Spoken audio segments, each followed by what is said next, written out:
8번째 이야기의 주제는 불입니다. 불의 용도 중에서 인류 문명에 가장 영향을 줬다고 제가 생각하는, 제 개인적으로 생각하는 것은 바로 음식을 익혀 먹었다는 것입니다. 불 에너지를 증기를 매개체로 해서 동력으로 만들고 그것을 마음 놓고 쓸 수 있게 만들었다. 이것이 증기기관의 핵심적인 화력으로 교류 발전기를 동작시켜서 전기를 만들게 됩니다. 린더호프 궁전의 이 프로젝트가 최초의 화력 발전으로 기록이 됩니다. 핵폭탄의 위력에 경악을 금치 못했습니다. 이것이 훗날 국제 정세에 많은 한도 변화를 일으키게 되는데 바로 그 안에 있는 수소와 헬륨이 그 핵융합하는 과정에서 이런 막대한 에너지가 방출되고 있는 거죠. 지금 이 토카막의 원리, 토카막이라는 기술이 토카막을 이용한 인공태양 전쟁이 지금 한창 여러분이 모르는 사이에 새로운 불의 전쟁이 지금 진행이 되고 있어요.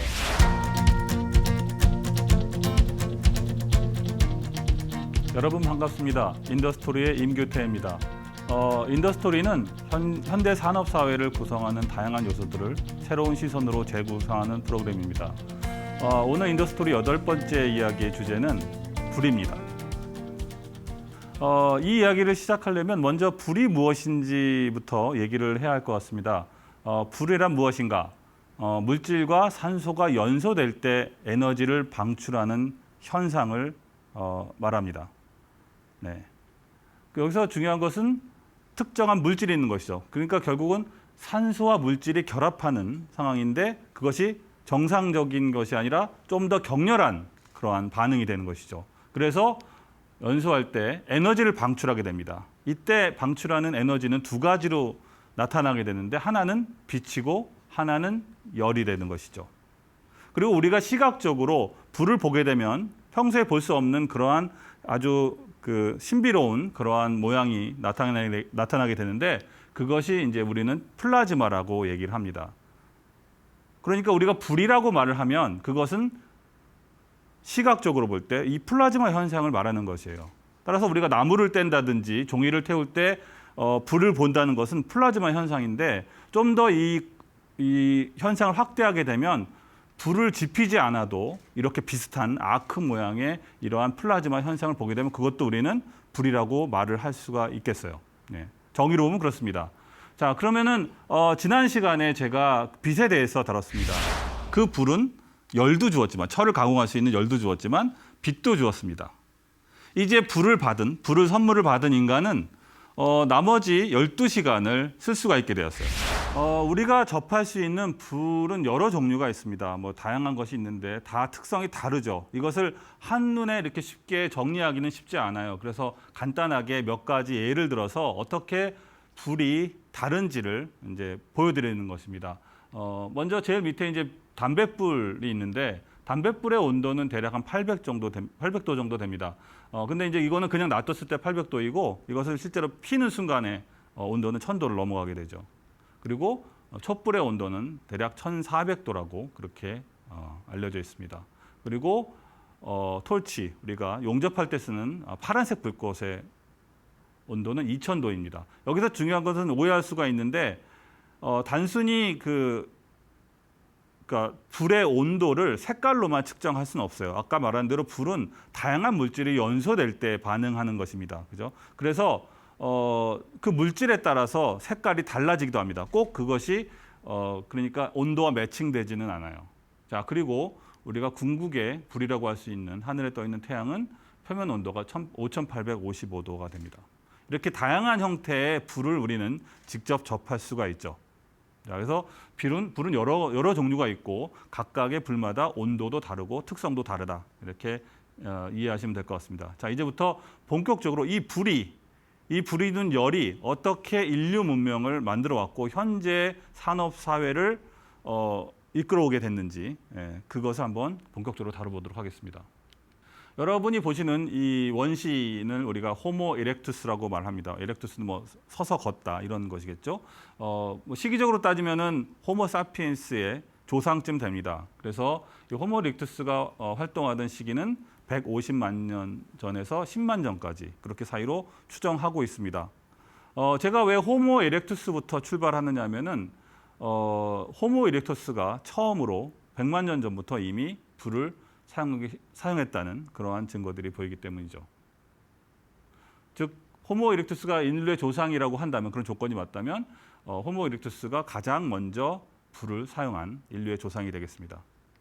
자, 중요한 것은 호모 이렉투스가 불을 사용하는데 과연 어디에 사용했으며 그 사용한 용도가 무엇인가, 어떻게 사용했길래 현대 인류 문명이 탄생할 수 있었는가, 그거에 대한 우리가 생각을 해볼 필요가 있어요.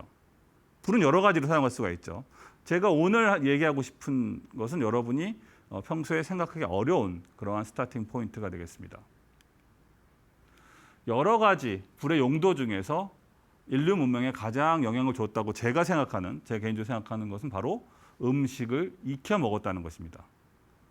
여러분 전혀 상상하지 못했을 거예요. 물론 불을 가지고 다른 짐승으로부터 습격을 막는다든지 추위로부터 몸을 보호한다든지 이런 거는 우리가 많이 생각을 하고 얘기를 하긴 하지만 불을 가지고 음식을 익혀 먹은 것이 왜 그렇게 중요한지에 대해서는 여러분이 생각하지 못했을 거예요. 그렇다면 왜 불을 익혀 먹는 게 중요할까요? 불을 익혀 먹으면 어떤 좋은 점이 있을까요? 아주 심플합니다. 아주 간단한 답이 있습니다. 원재료를 불로 익히면 소화가 잘 됩니다. 이 작은 하나의 사실 하나로부터, 이 팩트로부터 인류 문명이 탄생하게 된 것이죠.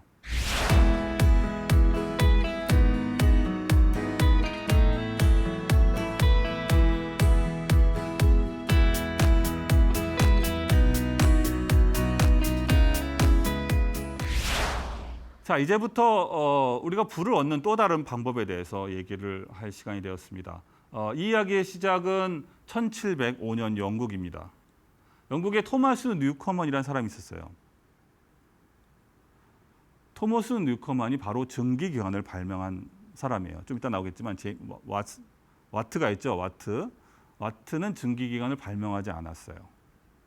증기기관을 발명한 진짜 사람은 뉴커먼이에요. 물론 뉴커먼 혼자서 아무것도 없는데도 갑자기 증기기관을 발명한 건 아니에요. 그 전에도 많은 사람들이, 기술이라는 건 그렇습니다. 많은 사람들이 동시에 문제를 풀기 위해서 여러 가지 하다 보면 누군가가 해결책을 내긴 하죠. 그죠? 그래서 어쨌든 뉴커먼이 최초로 증기기관을 발명했다고 말을 할 수가 있어요. 물론 우리는 이런 얘기를 별로 들을 기회는 없습니다. 다 와트가 했다고 믿고 있죠. 어쨌든 그 얘기는 좀 이따 할 것이고, 자, 우리가 여기서 뉴커먼이 만든 증기기관을 한번 살펴볼 필요가 있습니다. 여러분이 보시면 밑에서 물을 끓이죠. 불을 펴서 물을 끓입니다. 그러면 그 증기가 나오면 그 압력을 통해서 동력을 하게 되죠. 자, 이걸 좀 더 구체적으로 보겠습니다. 자, 불을 피우면은 불이 뭐든지 상관없다 그랬죠. 뭐든지 산소와 결합하면서 격렬하게 반응하는 거기로부터 강력한 에너지가 나오게 돼요. 그러면 그 에너지를 뭐로 바꾸게 되는 거죠? 물을 매개체로 하는 증기로 바꾸게 됩니다. 이게 압력 에너지로, 불의 에너지가, 열 에너지가 증기라는 압력 에너지로 변환이 된 거예요. 그죠? 그리고 다시 그 증기는 동력으로 전달이 됩니다. 그게 수직으로 움직이는 동력이 원운동으로도 될 수 있고, 일단 동력이 생기게 되면 이거를 어디다가도 쓸 수가 있어요. 이게 좋은 점이죠. 네, 그죠? 이걸 가지고 어디다가도 쓸 수 있습니다. 그래서 중요한 것은 불 에너지를 증기를 매개체로 해서 동력으로 만들고 그것을 마음 놓고 쓸 수 있게 만들었다. 이것이 증기기관의 핵심적인 그런 기여가 되겠습니다. 자, 그런데 이 토마스 뉴커먼이 만든 이 증기기관은 한 가지 문제가 있었어요.